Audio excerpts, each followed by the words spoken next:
दोस्तों, गांव देहात का एक नौजवान गांव से बाहर एक फैक्ट्री में काम किया करता था।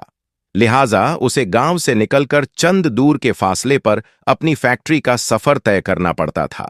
और यह नौजवान किसी भी गाड़ी सवारी का सहारा नहीं लेता, बल्कि पैदल रोजाना अपने काम पर जाया करता था। और इसका यह कहना था कि रोजाना पैदल जाने से मेरी वर्जिश हो जाती है और मैं अपने आप को फिट महसूस करता हूं। अब क्योंकि इसका गुजर गांव के खेतों और हरियाली में से होता था, तो यह खुद को इंतहाई ताजा महसूस करता था। गांव के बाहर जाने पर एक कब्रिस्तान भी पड़ता था, इसलिए यह लड़का रोजाना वहां से गुजरते हुए कब्र वालों को सलाम करता था और उनके लिए दुआ भी करता। लेकिन दोस्तों, तकरीबन पिछले 3 दिनों से इसके सामने एक अजीबोगरीब वाकया पेश आ रहा था और इसके समझ में नहीं आ रहा था कि इस वाकया की क्या वजह है। वह ये सोच रहा था कि मुझे यहां से गुजरते हुए तकरीबन 10 साल हो गए हैं, लेकिन आज तक तो ऐसा कभी नहीं हुआ। असल में दोस्तों, पिछले 3 दिनों से उसके साथ कुछ यूं हो रहा था कि वह जब भी कब्रिस्तान के पास से गुजरता था, तो उसको कब्रिस्तान के अंदर से कुत्तों के भौंकने की तेज तेज आवाज आया करती थी। वह बड़ा परेशान था कि आखिरकार कब्रिस्तान में कुत्ते कहां से आ गए और आखिर जोर जोर से आवाजें क्यों निकाल रहे हैं, क्योंकि कब्रिस्तान को तो वैसे ही खामोशी का शहर कहा जाता है, और फिर खामोशी के अंदर यह कुत्ते इतना ज्यादा जोर जोर से क्यों बोल रहे हैं। उसकी परेशानी दिन ब दिन बढ़ती ही जा रही थी और अब 3 दिन गुजर गए थे। आखिरकार नौजवान ने यह फैसला किया कि वह आज कब्रिस्तान में दाखिल होगा कि आखिर किस जगह पर खड़े होकर यह कुत्ते भौंक रहे हैं। और आखिर माजरा क्या है दोस्तों? अगले दिन जब वह शख्स कब्रिस्तान से गुजर रहा था, तो कुत्तों के भौंकने की आवाज फिर से आने लगी। जैसे ही वो शख्स कब्रिस्तान में दाखिल हुआ, तो उसने देखा 4 दिन पहले जिसकी मौत हुई थी, उसकी कब्र पर खड़े होकर कुत्तों का एक ग्रुप अजीब तरीके से आवाजें निकाल रहा है। वह बहुत परेशान हुआ और यह सोचने लगा कि अभी 4 दिन पहले ही कब्र तैयार हुई है, तो ऐसा क्या मामला हुआ कि कुत्ते इसकी कब्र पर खड़े होकर भौंक रहे हैं। तो उसने जब यह देखा, तो यह फैसला किया कि वह आज शाम को जाकर गांव की पंचायत में सबको इस बात के बारे में बताएगा कि अभी जो शख्स 4 दिन पहले इस दुनिया से चला गया था, उसकी कब्र पर पिछले 3 दिन से कुत्ते भौंक रहे हैं। लिहाजा शाम को वह अपने काम से फारिग होकर आता है और आकर तमाम हाल गांव वालों के सामने आकर बयान कर देता है।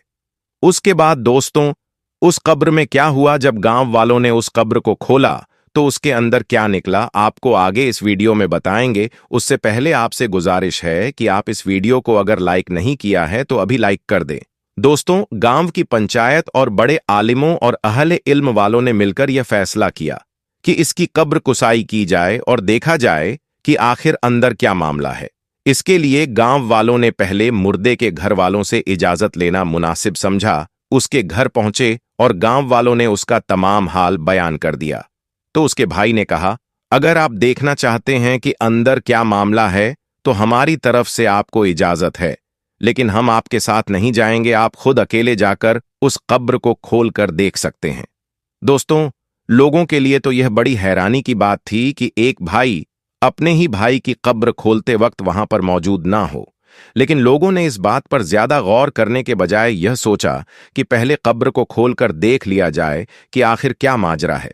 लिहाजा उसके घर वाले तो साथ में नहीं गए, लेकिन गांव के काफी तादाद में लोग कब्रिस्तान पहुंच चुके थे और कब्र खोदने का सामान भी आ चुका था।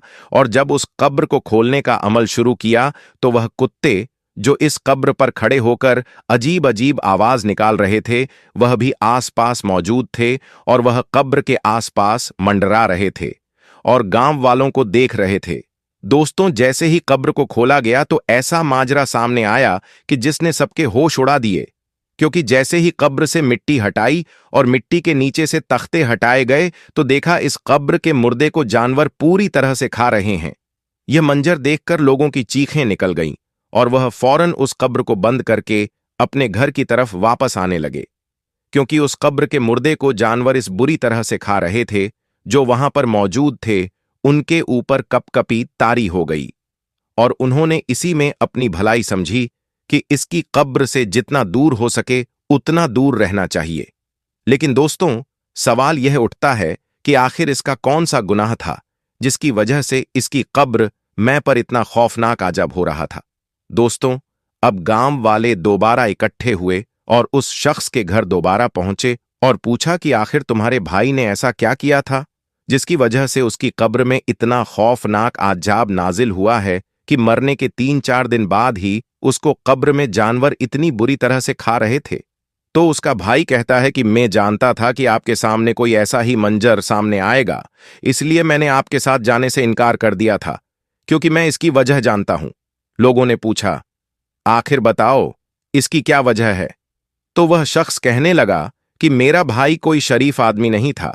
वह दरअसल एक शराबी आदमी था जो कि सारा सारा दिन शराब के नशे में पड़ा रहता था, और ना उसको घर की परवाह थी और ना घर वालों की। उसकी जिंदगी का मकसद सिर्फ और सिर्फ अय्याशी करना था, और वह शराब पीकर अपने रिश्ते के मायने को भी भूल जाता था। यहां तक कि वह मेरी मां को भी गालियां देता था और बाप के साथ भी लड़ाई झगड़ा किया करता था। और जब शराब पीने के लिए पैसे नहीं मिलते थे तो वह ऐसे ऐसे बदतरीन काम किया करता था, इसके बारे में मैं आपके सामने बयान नहीं कर सकता। यह वह तमाम गुनाह थे जिसकी वजह से इसको कब्र में इतना खौफनाक अजाब मिल रहा था, और हम ये जानते थे कि उसका अंजाम इसी तरह का होने वाला है। दोस्तों, उम्मीद करते हैं कि आज के इस वाक़ये के बाद आपको अंदाजा हो गया होगा कि शराब और नशा कितनी बुरी लानत है और क्यों दीन इस्लाम ने मुसलमान को इससे दूर और इसको पीने से मना किया है। दोस्तों, इस्लाम में शराब पीना और पिलाना बिल्कुल हराम है। एक मुसलमान को ऐसी चीजों से बहुत ज्यादा दूर रहना चाहिए। अल्लाह ताला अमल करने की तौफीक अता फरमाए। दोस्तों, आज की इस वीडियो में हम आपको अल्लाह के पैगंबर हजरत मोहम्मद मुस्तफ़ा सल्लल्लाहु अलैहि वसल्लम के बचपन का बकरियां चराने का बहुत ही खूबसूरत वाक़या बताने वाले हैं, जिसको सुनकर आपका भी दिल खुश हो जाएगा। आज की वीडियो को आखिर तक जरूर देखें, और अगर आपको अल्लाह के प्यारे नबी हजरत मोहम्मद मुस्तफ़ा सल्लल्लाहु अलैहि वसल्लम से सच्ची मोहब्बत है, यानी आप आशिके रसूल हैं, तो बस इस वीडियो को एक लाइक करके कमेंट में या रसूल अल्लाह जरूर लिखें। देखते हैं कितने आशिके रसूल आज की इस वीडियो को देख रहे हैं। दोस्तों, हजरत हलीमा सादिया रजी अल्लाहु ताला अन्हा, जिन्होंने अल्लाह के पैगंबर हजरत मोहम्मद मुस्तफ़ा की बचपन में परवरिश की, जो आपकी दाई मुबारका भी हैं, यानी आपकी रज़ाई वालिदा रही है। हजरत हलीमा सादिया रजी अल्लाहु ताला अन्हा फरमाती हैं कि जब से मोहम्मद मेरी जिंदगी में आया तो उनकी बरकत से मेरी तो जिंदगी ही बदल गई। आपकी बरकत इतनी थी कि जिनको देखकर हमने मोहम्मद का नाम ही बरकत वाला बच्चा रख दिया। हजरत हलीमा सादिया रजी अल्लाहु ताला अन्हा फरमाती हैं कि एक बार हमारे यहां पर सूखा पड़ गया, सबके जानवर भूख से मरने लगे, मगर जिस तरफ हमारे बच्चे बकरियों को लेकर जाते तो हमारी बकरियां खूब खाकर वापस आती, यानी कि हमारी बकरियां अच्छी तरह से पेट भरकर वापस आती।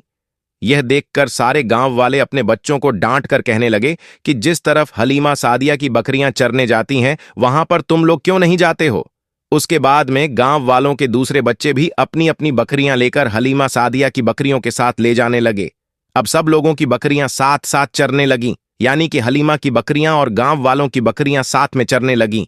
मगर यह देखकर गांव वाले हैरान रह गए कि सबकी बकरियां साथ में चर रही हैं, लेकिन हलीमा की बकरियों का पेट तो भर रहा है और बाकी की बकरियां भूखी रह रही हैं। यह देखकर हलीमा सादिया कहती है, यह सब बरकत आमिना के लाल की है, यह सारी बरकत इस मोहम्मद की है। और यही नहीं, हजरत हलीमा सादिया रजी अल्लाहु ताला अन्हा कहती है कि गांव में जब भी किसी की बकरी बीमार हो जाती तो गांव वाले उस बकरी को लेकर हमारे घर आते और मोहम्मद का नन्हा सा हाथ बीमार बकरी पर फेर देते तो वह बकरी फौरन ठीक हो जाती। और यही नहीं, अगर गांव में कोई बच्चा बीमार हो जाता तो उस बीमार बच्चे पर मोहम्मद का हाथ फेर देते तो वह बिल्कुल ठीक हो जाता।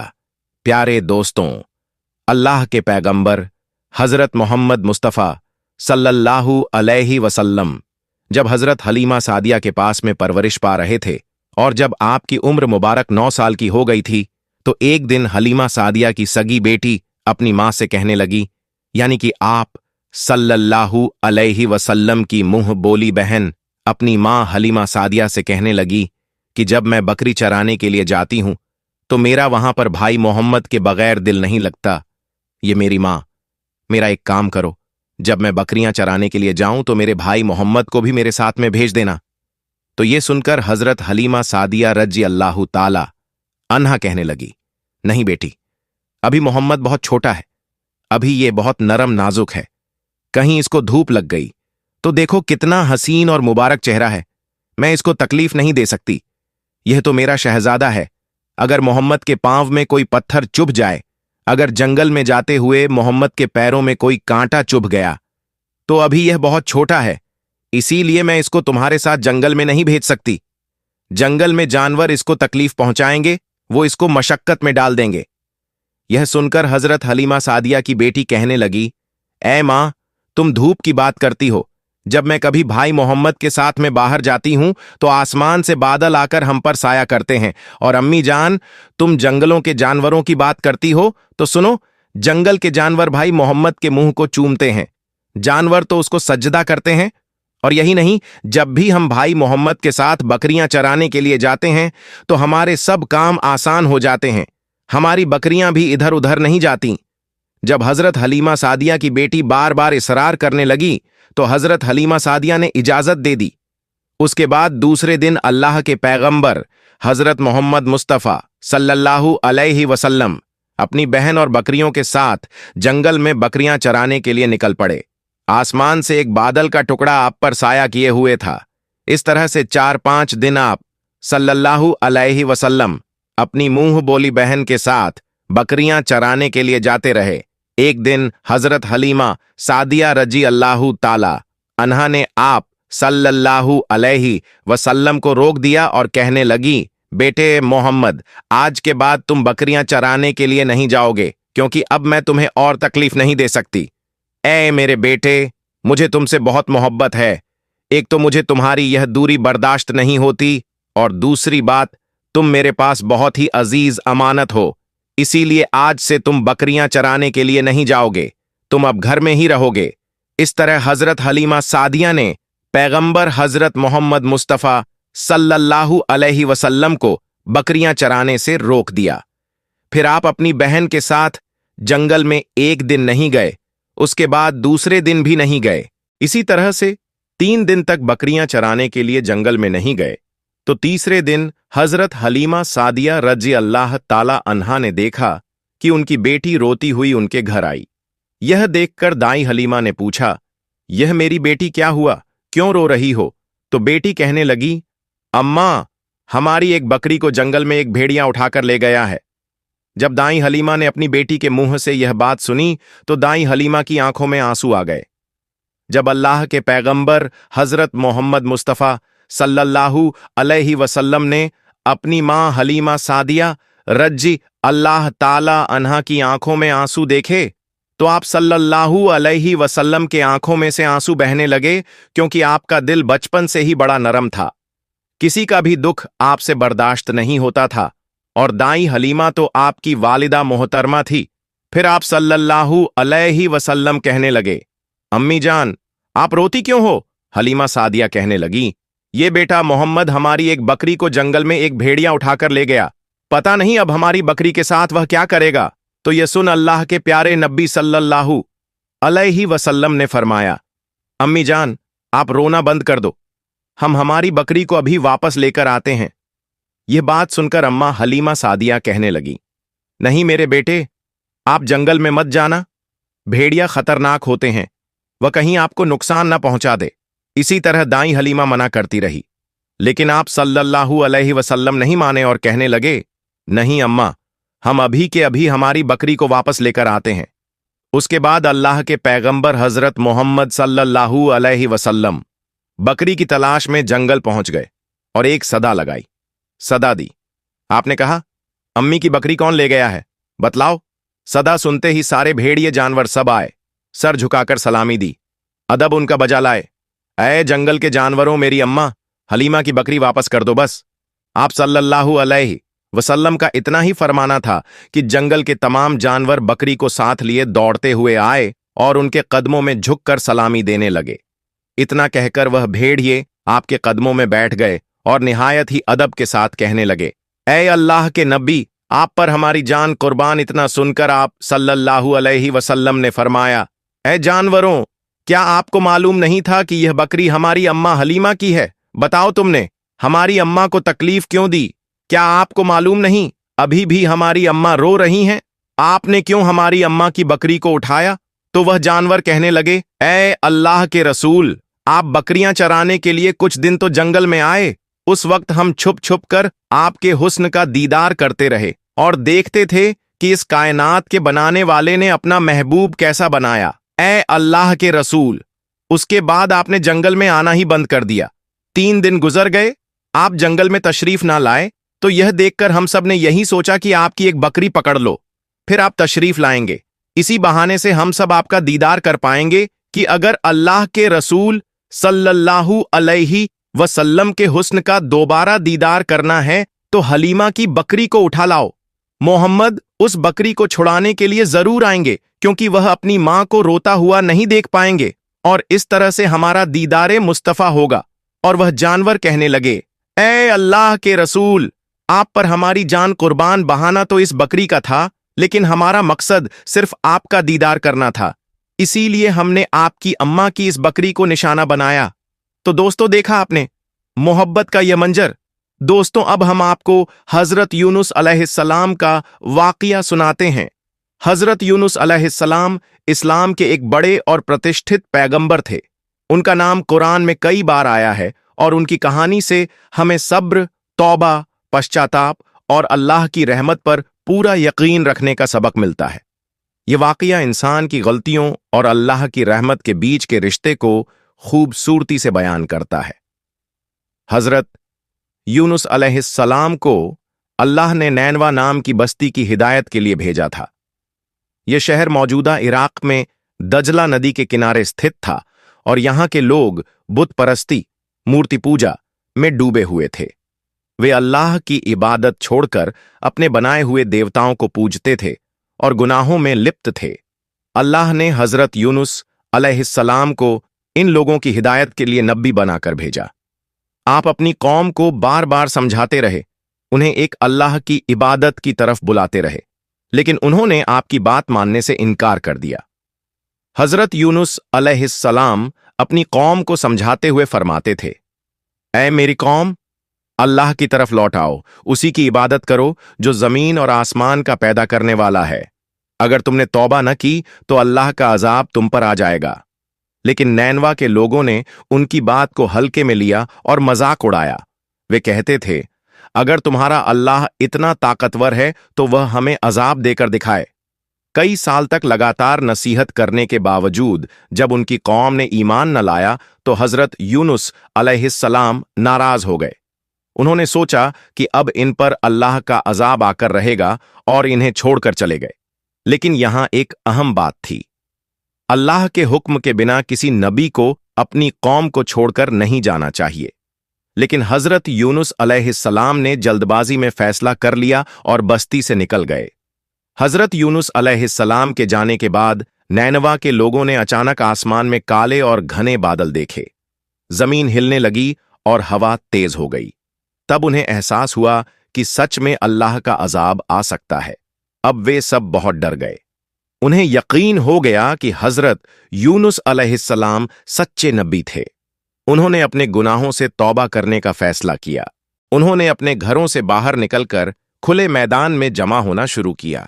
औरतों और मर्दों को अलग अलग कर दिया गया ताकि वे गम और तौबा में रो सकें। यहां तक कि उन्होंने अपने बच्चों और जानवरों तक को अलग कर दिया। सबने मिलकर रोना शुरू कर दिया और अल्लाह से माफी मांगी। उनकी सच्ची तौबा की वजह से अल्लाह ने उन पर रहमत की और अजाब को टाल दिया। इधर हजरत यूनुस अलैहिस्सलाम नैनवा से दूर निकल गए और एक समुंदर के किनारे पहुंचे। वहां उन्होंने एक जहाज देखा जो सफर के लिए तैयार था। वे उसमें सवार हो गए, लेकिन सफर के दौरान अचानक समुंदर में तेज तूफान आ गया। जहाज हिलने लगा और ऐसा लगने लगा जैसे वह डूब जाएगा। उस जमाने में जब जहाज तूफान में फंस जाता था तो लोग जहाज का वजन हल्का करने के लिए किसी एक आदमी को समुंदर में फेंक देते थे। इसलिए उन्होंने कुर्रा डाला।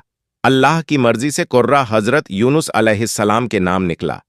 लोगों ने यह सोचकर दोबारा कुर्रा डाला, लेकिन फिर से वही नाम आया। तीसरी बार भी यही हुआ। अब हजरत यूनुस अलैहिस्सलाम समझ गए कि यह अल्लाह की तरफ से इम्तिहान है। जब उन्हें समुंदर में फेंका गया तो अल्लाह ने एक बहुत बड़ी मछली को हुक्म दिया कि वह हजरत यूनुस अलैहिस्सलाम को निगल ले, लेकिन नुकसान न पहुंचाए। अब हजरत यूनुस अलैहिस्सलाम 3 अंधेरों में पहुंच गए। 1. मछली के पेट का अंधेरा। 2. समुंदर का अंधेरा, गहराई का अंधेरा। 3. रात का अंधेरा। वहां उन्होंने सच्चे दिल से तौबा की और यह मशहूर दुआ पढ़ी, ला इलाहा इल्ला अंता सुबहानक इन्नी कुंतु मिनज जालिमीन। हे अल्लाह, तेरे सिवा कोई माबूद नहीं, तू पाक है, बेशक मैं ही गुनहगारों में से था। अल्लाह ने उनकी तौबा कबूल कर ली और मछली को हुक्म दिया कि वह हजरत यूनुस अलैहिस्सलाम को किनारे पर उगल दे। जब मछली ने उन्हें किनारे पर फेंका तो वे बहुत कमजोर और बीमार थे। उनकी त्वचा नर्म हो चुकी थी। अल्लाह ने उनके लिए एक कद्दू का दरख्त उगा दिया, जिससे उन्हें छाया और खाने के लिए फल मिला। धीरे धीरे उनकी सेहत ठीक होने लगी। अब हजरत यूनुस अलैहिस्सलाम वापस अपनी कौम में पहुंचे और देखा कि वे सब ईमान ला चुके थे। अल्लाह ने उनकी कौम को माफ कर दिया और उन्हें फलने फूलने का मौका दिया। हजरत यूनुस अलैहिस्सलाम के वाक़ये से हमें सीखने को मिलता है कि इंसान को हमेशा अल्लाह के हुक्म का इंतजार करना चाहिए और जल्दबाजी नहीं करनी चाहिए। अगर गलती हो जाए तो तौबा करने से अल्लाह माफ कर देता है। मुसीबत में अल्लाह की याद और दुआ ही इंसान को बचाती है। सब्र और भरोसा रखने से अल्लाह की मदद जरूर आती है। हजरत यूनुस अलैहिस्सलाम का वाकया हमें सिखाता है कि अल्लाह की रहमत बहुत बड़ी है और अगर इंसान सच्चे दिल से तौबा करे तो अल्लाह उसे माफ कर देता है, चाहे वह कितनी भी बड़ी गलती क्यों न कर ले। दोस्तों, वीडियो को लाइक करें और अपने दोस्तों में भी शेयर करें। अस्सलामु अलैकुम। अल्लाह हाफिज।